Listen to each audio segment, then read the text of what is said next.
Ladies and gentlemen, it's finally here. We've waited, we've watched, we've cried, we've screamed tears of joy. The finals of the FIDE World Cup 2025 is here. We first, so there's two matches to look at. There's the final matchup between Wei Yi and Yakubboev Sindarov. But the match we're starting with is still as important, the third place playoff. Reason being, the winner of this match, mini match, will earn themselves third place, a bronze medal, and a candidate spot. We know Wei Yi and Sindarov have both qualified and they're now just playing for glory. This match is still just as important. And Andrey Esipenko, after yesterday, has to recover from just hanging a rook. So will he be able to get over it? Nodirbek Yakubboev plays a Sicilian defense. We get knight to f6, knight to c3, classical open Sicilian. E6 makes it the four knights. Knight takes c6, b takes c6, e5, knight to d5, and now knight to e4. Looking to infiltrate into one of these key squares. So we just get bishop to b7, bishop to d3, queen c7, and now f4. Nodirbek did spend some time on queen to c7, but there's not much to say for now. We get the bishop retreating, now opening fire on the knight, and now we have to play bishop to f3. You can't really move the knight, because this bishop would have been targeting g2, and everything is just weak. And now he goes wrong with bishop to d5, and Esipenko is better. He plays castles, we get bishop e7, c3, which kicks the knight out, back to c6, and now slight inaccuracy, bishop to e3, which is considered a mistake, but the best move here is +1, which is knight d6 check. Which looks silly because, takes and then takes, and you would think all of this. Yeah, but c4, and you walk into a pin. So that sequence of moves is not possible. So after this, the best move is e takes d6, but now you would have to play something like bishop takes f3, which still attacks the queen. So if let's say you play queen takes f3, then queen can take here. So the best move is actually rook takes, and now this queen has to get out the way and go somewhere to like b6. Threaten discoveries, but there's f5, and you continue to attack. So maybe missing that tactical sequence a little bit, he plays bishop to e3, and now castles gets out the way of everything. Knight to g3, bishop takes f3, queen takes f3, d5. Now the only move to be better is e takes d6 on passant, bishop takes, and now f5. Just continue to attack. Bishop takes g3, removes the knight, queen takes, and now we nullify everything, we get rid of the queens, and c4. Just getting out the way of this bishop. You can address this in a moment. Takes, and we get this trade of rooks. And if someone is going to win and get one hand on that candidate spot, they're going to have to do it in a bishop versus knight endgame with some really damaged pawn structure for black and an interesting pawn structure for white. Everything is solid on the queen side. All of this is solid, but the king side structure is a bit compromised. So we get rook to d1, rook to b8, and now rook d6. Knight e5, we could take here, but the knight gets out to g4. So for the moment, white is up a pawn. Bishop to c1, now rook to d8. Just straight up threatening checkmate. So we have to play king to f1, king to f7, rook e2, rook d5, king e1, knight e5. A mistake. Looks logical. You want to wrap in here. b3, knight d3 check, king d1, h5. Again, logical moves. You want to expand here. You want to see if you can weaken this up. But now bishop d2. Now you can't take the bishop. And after rook a5, I can play bishop to e3.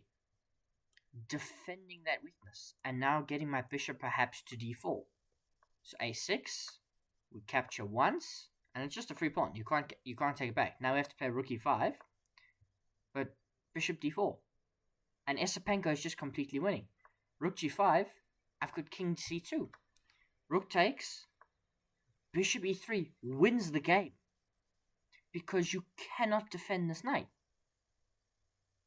You might say, yes, I can go out here. Okay. And bishop to f4. 2 problems, no solutions. You can't defend the knight. It dies. So, Nodirbek Yakubboev just loses his knight and loses the game. He resigns. And Andrey Esipenko has got 1 foot in the candidates, which is an insane bounce back after yesterday. He just blundered a rook in 1 move in low time and lost the match. Lost to Wei Yi in tiebreaks. It was absolutely incredible. And now we head to the final. Sindarov has got the white pieces for the first game. Of course, there will be tie breaks if they're still tied after the 2 classical games. Sindarov plays e4, we get e5. Knight f3, knight to f6.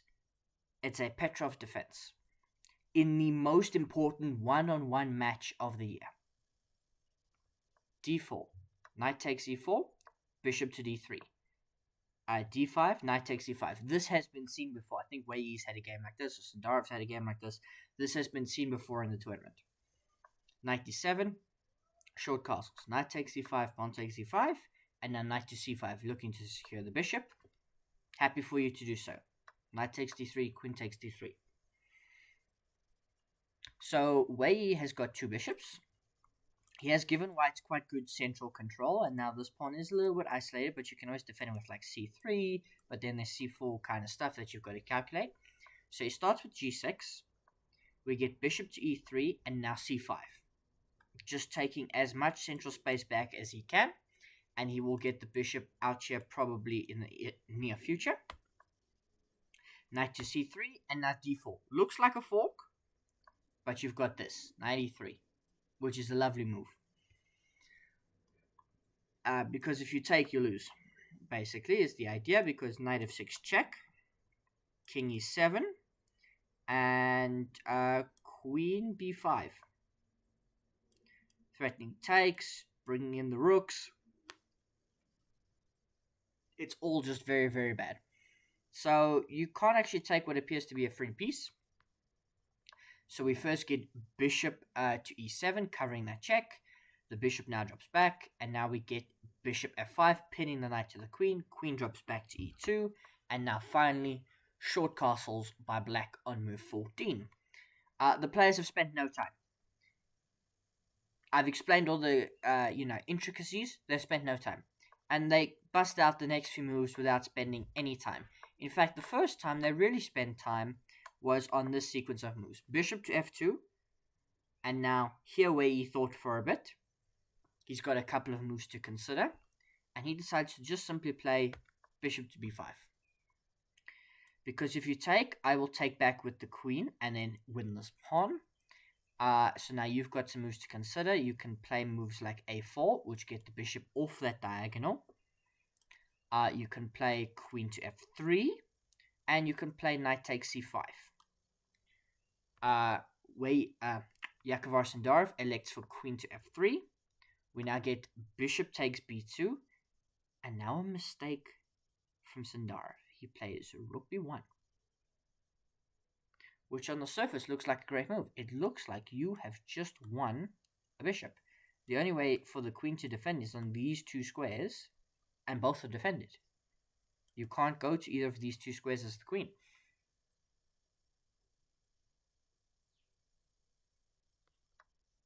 Queen takes d3. The best move. Played almost instantly by Wei Yi. He saw this coming. Because now if your rook takes, I take on f1. So you have to play queen takes d3, bishop takes d3, which is a fork. You can take here, and I take the knight, not the rook. I take the knight. Actually, Engine thinks rook takes f4 is actually the best move, surprisingly enough. But bishop takes e4 gets back the material, keeps everything level. We get takes here, rook slides over, bishop drops back. It's opposite colored bishops. It's a rook endgame with a slightly interesting pawn structure as we get these trades. And Wei Yi just manages to trade everything into opposite colored bishops. And there's actually not much more to be seen. It's opposite colored bishops. We get en passant. But you will blockade on the dark squares, and I will blockade on the light squares. And no matter how hard we push and we try, there's nothing to do here. And eventually they agree on a draw on move 50. So Wei Yi saw out the pressure that was applied here after like something like rook to b1. Sindarov missing half a chance to be better here when he played. I mean, this was all busted out theory. This was all theory up until like, oh, sorry, went down the wrong line. This was all theory. All theory. They knew a lot of theory, and they like it's a line designed to put pressure. The first time they were out of theory was here, rook b1, which gave black a bit of an advantage after queen takes d3, and this was it. So maybe his only half chance, if he wanted to push, was to play rook takes f4. And this was the idea. Now, obviously, you would say, but knight takes c5, hits this. Well, now you can take. Actually, wait, no, you would take here with check first, probably. And, bishop to g3. And now you play bishop takes f1, king takes f1. And this is the endgame that you must try and play for a win. Down a piece. It's 2 pieces for a rook. And you've got 2 extra pawns. So this is the type of endgame he would have had to try and play and win. Not easy to do. So can't blame him for bishop takes e4. Practical choice. We end up with opposite colored bishops. And then they parlay off the rooks. In a bit of a complicated fashion. But yeah, we get to opposite colored bishops. They play a few more moves to make sure no one blunders anything. Specifically after yesterday when someone just hung a rook. But there's not much to see here as they get to move 50. And game 1 ends in a draw. So we're all even as the players head into tomorrow for their second game. Looking to try and win the World Cup. It's interesting. And now tomorrow we also have to go watch and see if Nodirbek Yakubboev can bounce back and try and keep his candidate's hopes alive.